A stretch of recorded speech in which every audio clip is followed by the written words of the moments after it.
Hey kids, it's time for another Just Another Fanboy Classic episode.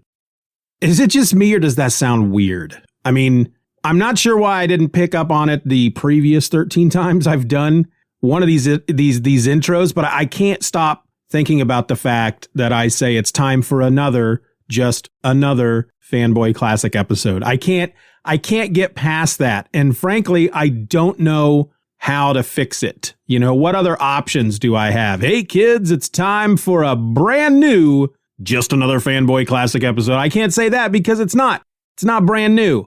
It's old. So, hey kids, you ready for an old Just Another Fanboy Classic episode? No, that doesn't sound very good either. How about let me just try to think up some ideas here off the top of my head, and we'll see how they feel. All right, so. Hey kids, it's time for a Just Another Fanboy Classic episode. I feel like there needs to be more there. Hey kids, you want to listen to one of them dumb old Just Another Fanboy episodes? That doesn't quite work. If I'm making myself laugh, it doesn't quite work. Hey kids, what time is it? I don't have kids that can answer. I don't have a giant crowd of children that could answer me back, you know. It's Just Another Fanboy Classic episode time. Yay! I can't do that. So, I think I'm just going to have to get over it. I think I'm just going to have to get over the fact that I've got to say it the way I've got to say it. Hey kids, it's time for another Just Another Fanboy Classic episode. This week we got episode number 14. Don't know why I said it that way. I'm going to stop interrupting. I'm having a hard time processing the crap fest debacle that was episode number 250. I don't know what I was thinking when I went into that episode. I will tell you right now that I don't think I'm ever going to live stream by myself ever again. And if I do, I'm definitely going to edit the episode. I mean, if you've listened to episode number 250, you know that is what a typical Just Another Fanboy episode sounds like if I did not go in and take out just all the crap, basically. So I'm having a hard time. Because I put that out there. It's like putting my heart out there on my sleeve and saying, look at my heart. Isn't it gross? I mean, there's a heart on your sleeve, dude.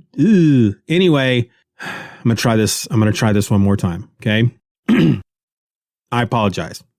Hey kids, it's time for another Just Another Fanboy Classic episode. This week we got episode number 14, which was originally published on Wednesday, November the 29th, 2006, and I really have nothing else to say about it. I think I've said enough already, so enjoy.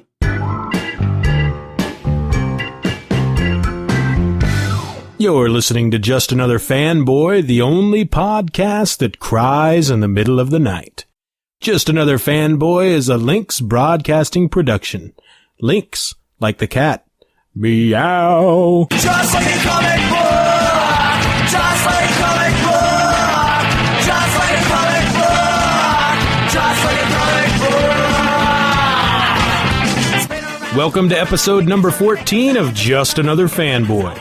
This episode was recorded on November 28th, 2006, and wants to know what's so funny about peace, love, and understanding. I'm your host, Steven, and this week we got more stuff coming at you than even I can handle. Okay, that's a complete lie. There was supposed to be a whole crap load of stuff I was going to talk about this week, but, well, I just couldn't due to the damn clock that hangs over my head and controls my every movement. For example, I wanted to talk about the Madman books this week, but frankly, I just ran out of time, so no Madman this week. Hopefully I can get something ready for you next week, and you're all invited to call into the voice line and leave your thoughts about Madman, or send some emails, or post on the forum, or maybe send a pigeon. Whatever. But until then, a listener's feedback.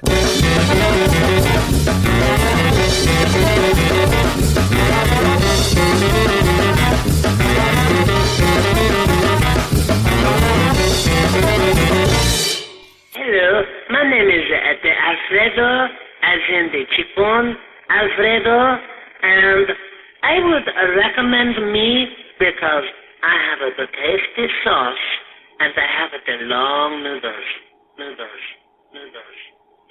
Okay, so I have no idea who sent that or what it's supposed to represent, but I loved it.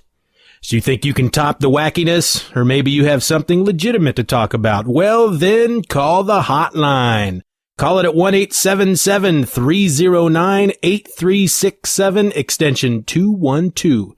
And I'll play it on the show. No, really. Really, I will. But now, news and information you could have easily gotten for yourself with just a little effort. This week's news and information you could have easily gotten for yourself with just a little effort is brought to you by Pickle-In-A-Sack, the pet for all ages. Have you grown weary of cats and dogs? Do goldfish make you bored to tears? Has your hamster got you down in the dumps? Why not try Pickle-In-A-Sack, the revolutionary new pet that comes with its own unique carrying case. Take it to the beach, the zoo, or even your local sewage treatment plant. Why, thanks to that brown paper bag, this pickle will go with you anywhere and can be used in practically any emergency situation. But don't take our word for it. Why not let this satisfied customer tell you himself? Last winter, thanks to an unexpected and unavoidable Christmas tree accident, I was trapped beneath a large pine. I was out in the middle of nowhere, and I had no idea when I was going to be missed. Thankfully, I had Pickle-In-A-Sack. Not only did my pickle Reggie keep me company and give me someone to talk to after the countless lonely hours trapped under that cursed tree, it was also able to help keep me nourished and fed, one bite at a time. Thanks, Reggie. I'm not sure if pickles go to heaven or not, but I wouldn't have made it through that trying time without you. Rest in peace, sweet pickle. Pickle-In-A-Sack, 'cause eating your hamster is just plain weird. Please dispose of Pickle-In-A-Sack when it begins to smell. Pickle-In-A-Sack is not intended for lonely people who just need a living, breathing creature around to love them unconditionally. I'm deeply saddened to announce that legendary artist Dave Cockrum has passed away this Sunday morning, November 26, due to complications from diabetes. Cockrum was best known for his work on Legion of Superheroes at DC and Uncanny X-Men at Marvel Comics, as well as redesigning Marvel's Team of Mutants for Giant Size X-Men #1. Everyone here at Just Another Fanboy would like to send their most sincerest of condolences to the family, friends, and fans of Dave Cockrum. David Wohl, co-creator of Witchblade and the Darkness, has signed on to script Pride, the 5th installment in the Seven series from Zenescope Entertainment and New Line Cinema. Seven features the origin of John Doe, one of the most nefarious big-screen villains of all time. The second installment of Seven, Greed, reaches store shelves in early December. The first issue, Gluttony, sold through its initial diamond orders in a day and is now available for reorder through the distributor or online at www.zenescope.com. While the big companies have massive crossover events pitting their own characters against themselves, SuperRealGraphics.com is proud to offer the first ever Super Real special, Super Real versus the comic book industry, featuring the book's genetically enhanced reality show cast taking on, you guessed it, the entire comic book industry. And if that wasn't epic enough, legendary indie artist Jim Mahfood is along for the ride when the book hits stands this February. Super Real versus the comic book industry is a brand new issue #1 featuring 5 stories written by series creator Jason Martin, spotlighting each character and their comic book style enhancements facing off against stand-ins for comic book superstars in an all-out action extravaganza. This is a great chance to check out the offbeat mashup of comic book and pop culture in this irreverent, funny, and sexy series. Each explosive story features artwork by a different guest creator, including featured contributor Jim Mahfood, who says about the special, "I had a blast drawing it, it's really fun stuff." Super Real's first 3 issues have all been well received by fans and especially critics, with many citing it as one of the best independently published comics available today, and others proclaiming creator Jason Martin an artist to keep an eye on in 2006. Now's the time to tune in and check out the buzz on Super Real with 30 pages of in-your-face comic book icon beatdowns that are sure to have fans talking. In May, DC launches a new imprint called Minx, a line of graphic novels created specifically to target young adult female readers.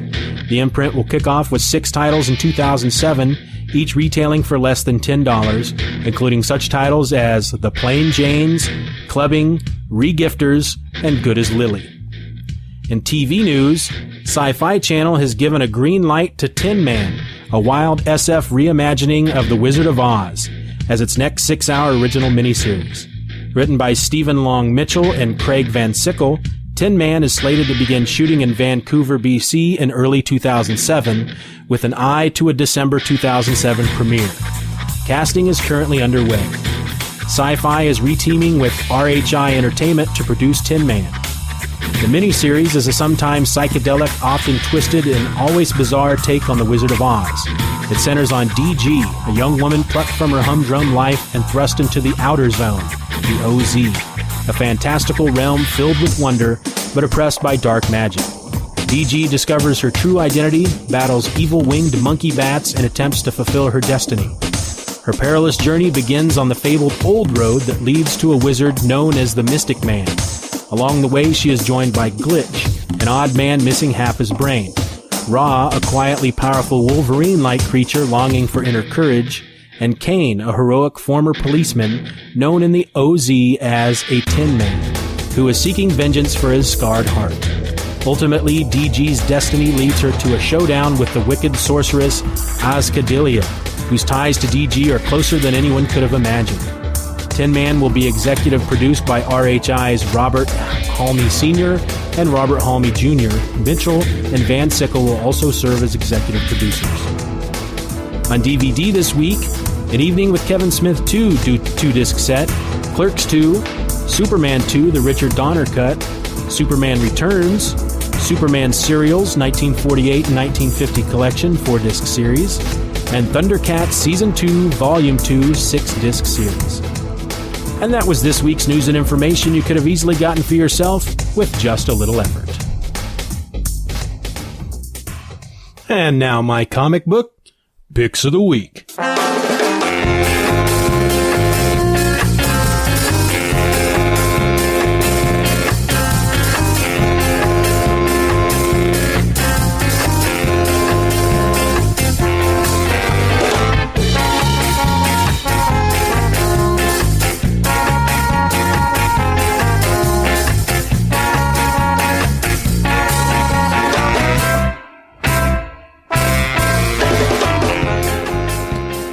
This week from DC, we have 52, number 30, written by Jeff Johns, Grant Morrison, Greg Rucka, and Mark Waid.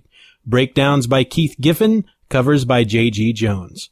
The story of the year continues in 4 more chapters of America's only weekly superhero adventure. In this issue, get ready for the story you never expected. Batman No More. A full-length 22-page adventure featuring Bruce Wayne, Dick Grayson, Jason Todd, and Batwoman? Batman number 659, written by John Ostrander, art by Tom Mandrake, covers by Gregory Lauren. 3 horrific murders rock Gotham with only one gruesome connection. Parts of the victims' faces have been carved away. Meanwhile, a brutal Russian gangster called Perun threatens Amina Franklin, a doctor working at the Leslie Tompkins Clinic, which brings not only the Batman, but his bizarre new foe, Grotesque. And as the mystery of Grotesque deepens, a vicious new player enters the game, a Japanese Yakuza named Johnny Karaoke. Batman confronts Karaoke and his murderous geisha girls, while the monstrous Grotesque strikes once again. Green Lantern number 15, written by Jeff Johns, art by Ivan Rice and Auclair Albert, cover by Ethan Van Scriver. Part 3 of Wanted Hal Jordan, guest starring Alan Scott, Green Arrow and Roy Harper. Wanted for murder and on the run with John Stewart's life on the line, Hal Jordan struggles to clear his name once again. But who put a price on his head? And what do they want from Green Lantern? From DC Wildstorm, we have Wetworks number 3, written by Mike Carey, art and cover by Will Spartacchio and Richard Friend, variant cover by Jason Pearson. The tension mounts as Dane, Red, and Abdeath investigate another gruesome crime scene and make a frightening discovery, which soon leads them to a nasty encounter with the cause of the carnage. Meanwhile, Ash and the recently revived Mother One embark on a rescue mission. But most importantly, what is the secret of the blood box? And from Marvel this week, we have Captain America number 24, written by Ed Brubaker, pencils by Mike Perkins, cover by Steve Epting. In the midst of the Civil War, Cap faces his worst fears as friends desert his cause and comrades in arms lie dead or wounded. And among all this, the Red Skull begins to make his moves, with a few startling comrades of his own this time.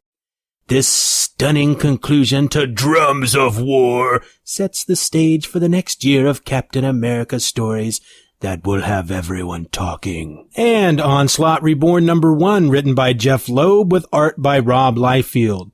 Marvel's greatest heroes sacrifice themselves to save the world from the deadliest threat they have ever faced. Onslaught! The lives of the Fantastic Four and the Avengers were saved only when Franklin Richards created a parallel universe where we found those heroes reborn. But this world has long since merged back into our own, and the evil Onslaught, forged from the most vile parts of Magneto's and Professor X's psyches, has been presumed long dead. But now, he himself is reborn, and he's bringing fragments of the other universe with him. And those were my comic book picks of the week. See the full list of comics being released this week over at the Just Another Fanboy message board at pythonland.com/fanboy. And hey, while you're there, register and post and all that wacky message board type stuff. Got your own picks? Call 1-877-309-8367 extension 212 and tell us all about them. Of course, as usual, you'll want to use your picks from last week, but you know what? I still want to hear them. So call, give me a little ring-a-ding-ding. And now for At the Movies with Gary, Indiana.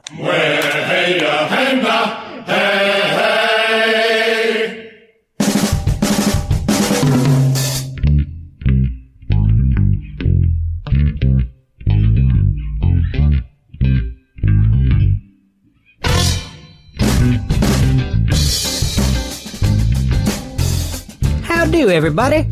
It's Gary with you once more for At the Movies with Gary, Indiana.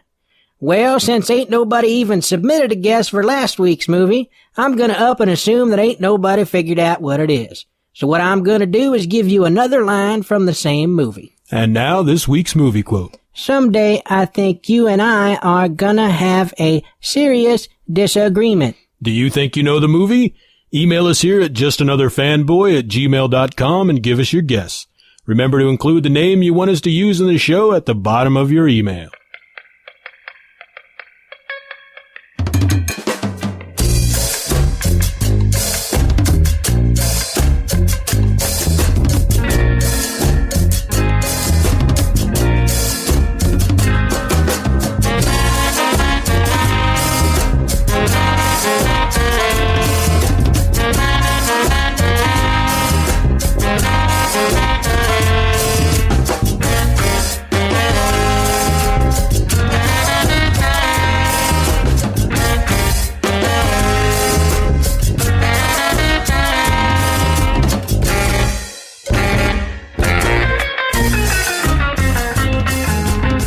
This week on Heroes, a spoilerific look at the latest episode of Heroes on NBC. This week's episode was entitled 6 Months Ago and was set, oddly enough, 6 months ago. Okay, so here's the deal. I didn't have time to write down a synopsis of the show. So basically everything from this point on in regards to Heroes is going to be straight off the top of my head, and it's not going to be scripted.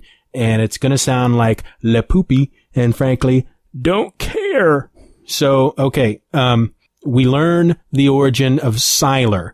Sylar was a watchmaker, a watch repairman who looked a little bit like Clark Kent. His name was Gabriel, and I remember his last name, but it was not Sylar. Well, Mohinder's dad comes to see him. It's 6 months ago. He comes to see him and comes to tell him, hey, Mr. Watchman, I am doing a study on people who have abilities and you're on my list. So come on back to my crib and we're going to run some tests. Well, Gabriel's pretty happy about this because all his entire life, he has felt that he wanted to be somebody special and start over with a new name and just be a special kind of guy. Well, after running test after test after test, Mohinder's dad doesn't find anything special about Gabriel, and Gabriel has a little hissy fit about it and sees the files that Mohinder's dad has on his desk relating to some of the other people with abilities, and leaves in a fit. He contacts the first person on the list. I don't remember the dude's name, but has him come over to his watchmaker's crib, and he introduces himself to the guy as Gabriel Seiler. He gets the name Seiler off of a watch, I think, that he's repairing. And he has the guy try out his ability, which is like I think telekinesis. He can move stuff with his mind. And then we find out that for some reason, I don't know how to explain it because I don't quite understand it myself. But for some reason, this Seiler dude can see how everything works, and because of that, he can take their powers. So in a fit of pique, he grabs a crystal and smacks it over this dude's head and kills him and takes his powers. He goes back to Mohinder's dad and he shows him, look, man, I got powers now. Woohoo. Me and you, we's gonna band together and we gonna find all these other people with abilities. So that's Seiler's story. Obviously, he is a little deranged. We also learn how Eden met HRG, Claire's father. She was out in a stolen car. Matt, the cop, actually pulls her over. She uses her little Jedi mind trick on him to tell him to go eat donuts. You want to eat donuts, to which he leaves to go eat some donuts. And as he pulls away, Eden's getting ready to pull away, and who's standing there in front of her car? The Haitian. Okay, so the Haitian takes her back to HRG. She tries to use her mind control on HRG and can't. I'm assuming it's because the Haitian was in the room. Maybe the Haitian not only has the power to empty people's minds, hollow them out, as was put in a previous episode, but maybe he's also a power dampener. Maybe he dampens other people's powers. Maybe that's how he was able to get Seiler in the previous episode. Don't know. Maybe.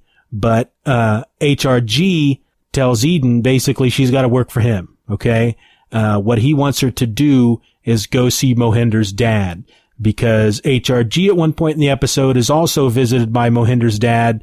And I can't remember the dude's name, so I'm just going to refer to him as Mohinder's dad from here on out. But Mohinder's dad shows HRG his big map with all the different people on it, and one of them, of course, is Claire. And HRG then wants Eden to go to go befriend Mohinder's dad and get Claire's name off of his list. We also see Nathan and Peter from 6 months ago, and we see that this is before Nathan is going to run for Congress, and the DA wants him to start a case. He wants him to go after Linderman, the mob boss that gives him money and uses Nikki to blackmail him to get him into Linderman's pocket. But at this point, 6 months earlier, I think he's an assistant DA, and he's going to go after Linderman. But we find out that Nathan and Peter's dad, that Linderman is their dad's biggest client.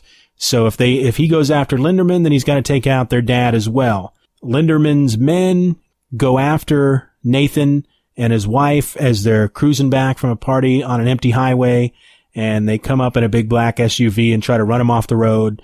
Nathan's driving, and all of a sudden, bang, Nathan's not in the car anymore. He's floating above it, and his wife is in the passenger seat, and the car is driven into the barrier divider, and she's rushed to the hospital, and that's why she's paralyzed from the legs down. Nathan then visits Peter the day that they're supposed to go in and testify against Linderman and their dad. And Peter's got his suit on. He's all ready to go. But Nathan, of course, tells him, well, that's not what we're doing today because Dad is dead. He had a heart attack and he's died. But hey, at least be thankful that he died not knowing that his sons were about to betray him. We also see Nikki's history from 6 months ago. She's married, of course, to DL. She's 1 year sober, and her dad comes to visit. And her dad keeps going on and on about something that he has done to her in the past, and he's trying to find a way to apologize, and he chooses to do that through money. Well, this is maybe when we see the first appearance of Jessica. We find out that Jessica is actually Nikki's sister, who died back in, I think it was 86, according to the gravestone. Well, Nikki shifts over to Jessica. Jessica goes to visit their father, and we find out apparently that their father was also an alcoholic and was very abusive. And Jessica took it upon herself to protect Nikki by always being there for their dad to beat on, so he wouldn't beat on Nikki. So that gives us the kind of, scenario where now it's Jessica. I don't know if it's like her ghost possessing Nikki, but she's still around to protect Nikki. And that's why she takes over at certain times to protect Nikki from harm and, to keep her out of harm's way and whatnot. We also see what's going on with Hiro back 6 months previous, where he teleported back to save the waitress. He befriends her. He convinces her that he has powers. He convinces her that she probably has powers because all of a sudden now she can pretty much memorize anything she sees, and convinces her to go to Japan with him. However, just before they're getting ready to get on the bus to go to the airport, she tells Hiro that she has I think it was a tumor or something, a blood clot or something in her brain, and that she's going to die. She only has a certain amount of time before she dies.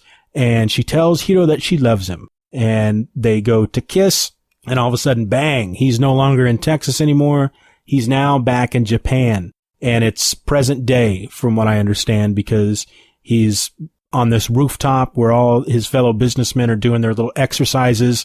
And one of them asks him, "Hey, I thought you and Ando went to New York on vacation." And so then we flash over to Ando, who's still in the diner waiting on Hiro. Hiro finally shows up and explains to Ando what happened, and that he couldn't save the waitress, whose name for some reason I just can't remember, and that no matter what he does, he can't change the past, apparently. So I'm pretty sure that was it. If I'm missing anything, I apologize. Maybe somebody can call into the voice line and fill me in on what I missed. Unfortunately, my 4-year-old son was running in and out of the room during his bedtime. Instead of sleeping, he was coming in and interrupting us. So I was constantly taking him back to bed instead of watching the show. So I may have missed some key points. But that was pretty much the show. The show ended with basically everything that is happening as of now, with DL about to get shot and whatnot. So I guess we'll tune in next week to find out what's going to happen with Heroes. So tune in next week. And I guess that brings us now to this week's podcast spotlight.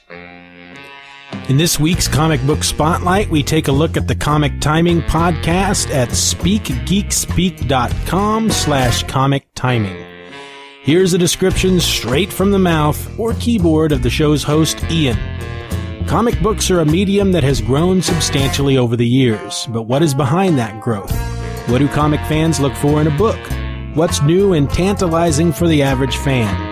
Join in as Ian Levinstein and a rotating panel of guests discuss whatever comes to mind, time after time, on Comic Timing. Okay, this is another one of those shows that I listen to each week. Of course, if I didn't, it wouldn't be part of the podcast spotlight, but we'll just move on, okay?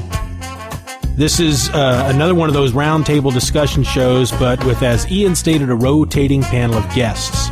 So sometimes it can be a little more interesting than your typical roundtable discussion show because there's different people on there each week. It's informative, and it offers up different opinions on many types of comics out there. Just recently, they did a special episode dealing with the Just Bill's Long Box podcast, which is causing quite a stir over at the GeekSpeak forums. If you're a member of the GeekSpeak forums and you've been reading all these posts about the Long Box forum or the Long Box podcast and you want to know what's going on, listen to Comic Timing, listen to their Long Box special. Maybe that'll give you a little insight. But so just take some time this week, go over and download and listen to Comic Timing at speakgeekspeak.com/comic timing. And you know what? Just for the heck of it, tell them that Steven sent you. And now it's time once again for The View from Norman, Oklahoma, a weekly segment in which our resident bitter old fanboy pisses and moans about the state of the comic book industry, or just about anything that generally pisses him off. Ladies and gentlemen, may I present to you the man, the myth, the legend, Norman, Oklahoma.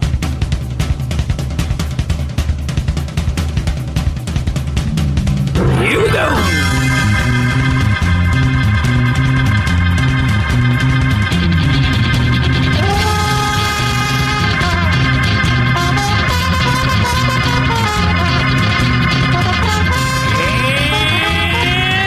cut it. All right then.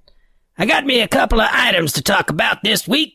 Two little somethings that popped up in the past week that's got me fuming about the gills, and I need to speak my piece about them. The first item comes from a comment made by Joe Quesada over at the New Joe Fridays at Newsarama.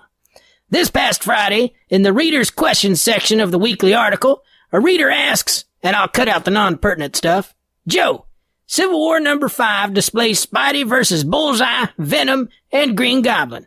What do I get when I read the story? Spidey punked by 2 losers. That's twice I feel the covers misrepresented the story inside. What were Marvel's intentions with these covers? What are your thoughts on this? And Joey Q's half-assed reply is, as for the cover of number 5, comic covers take many shapes and sizes. Some are literal, some are just plain iconic, and some are metaphorical or representational in nature. Issue 5's cover was the latter. Well, let me just say something here, Joe. That's crap. If you got a cover to an X-Men book showing Wolverine sitting on a motorcycle, posing looking cool, and the book itself doesn't actually have Wolverine on a bike, fine, I can live with that. However, if you have a cover with your hero in action, especially in action fighting other named bad guys, and then you don't depict this scene in the book, shame on you. Shame on you. Folks don't look at a cover depicting Wolverine simply sitting astride a motorcycle and say to themselves, oh, I gotta get this book. Wolverine rides a motorcycle. But you can bet your ass that folks who see a book with Spider-Man on the cover, getting his rump handed to him by Bullseye, Venom, and the Green Goblin, pick up that book expecting to see just that. This is a cover that was designed to entice readers to pick up a book they haven't picked up before. And for Marvel to do that and then not have the payoff is just plain shameful. And I just ain't gonna take it. So what? Does this mean you aren't picking up the book or what? Well, I don't know if I need to go that far. I mean... Vote with your wallet, Norman. Vote with your wallet. Oh, shut up. Okay, I'm just saying, but I'll back out. I'll back out. All right, thank you. Now moving on. The second item I wanted to talk about this week is the slabbing of comics, specifically when done by CGC. I was looking through the price guide in the recent issue of Wizard, and in one area of the guide, it shows Amazing Spider-Man number 300 listed to be worth $150 if it is near mint. However, later in the price guide, it shows the very same issue, near mint, but graded by CGC and worth $1,200. Now wait a minute here. From what I understand, the only difference between the CGC copy and the non-CGC copy is that ugly piece of plastic that the CGC puts their books in. Well, that and the fact that someone over at CGC has apparently graded the book. So, you're telling me that if I just have this copy of Amazing Spider-Man number 300 that is in near mint condition, it's worth nearly 10 times less than what someone else may have just simply because CGC said it's worth that much. This makes so little sense to me that I can't even put my outrage together in a coherent sentence. Somebody please explain this to me, please, because I'm pulling my hair out over here. This is just a major conundrum. It certainly is. Is there anything else you want to say on the matter? Nope, I'm out of here. See you later. I'm just too pissed off. Adios. Okay then, I guess that brings another rip-roaring episode to a close. But before I get into all that announcement gobbledygook, let's play some bloopers from this week's episode. Has your hamster got you down in the dumps? Son of a... Threatens Amina Franklin, a doctor working at the Leslie Tompkins, blah blah, shlubadoo. Well, I don't need a fight, Shamaloo! I'm just saying. Okay,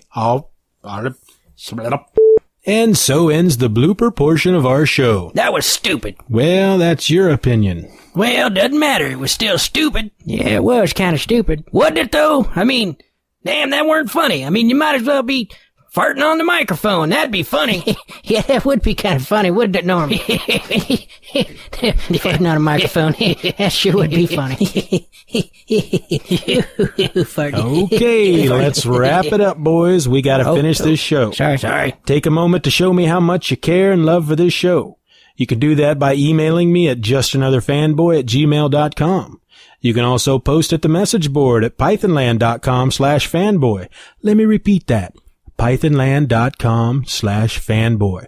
Come on over, sign up, and post, because we need some folks at the message board, because I'm trying to build me a little community. Community, people. That's the word of the week. You can also call in at the voicemail line at 1-877-309-8367, extension 212. Tell me about your comics. Tell me about your dog. Tell me about a penguin. Just call in and say, shamalama ding dong. I don't care. I'm gonna play it. The theme song for the show is Comic Book by the Super Spies. Find it and information about the band at garageband.com. The rest of the music from this week's episode comes from the Pod Show Podsafe Music Network at music.podshow.com. So until next week, I'm Steven, and I'm just another fanboy.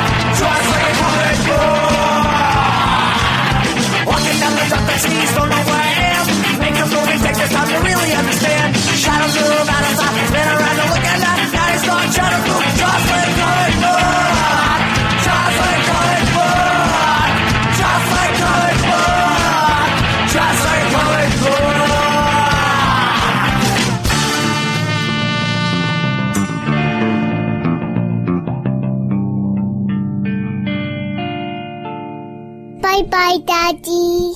Bye-bye, Daddy. Good job.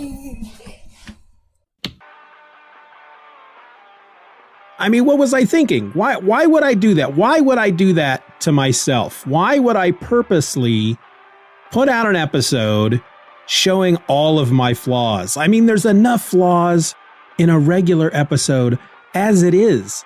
With all the editing I do and everything that I take out of a show, there's still, I mean, it's still pretty flawed. And yet I decided to put out an episode with really no editing whatsoever. I mean, at one point when I finally got, I ramble and meander and just sound like a fool at the beginning as I'm trying to explain what it is that I'm trying to do.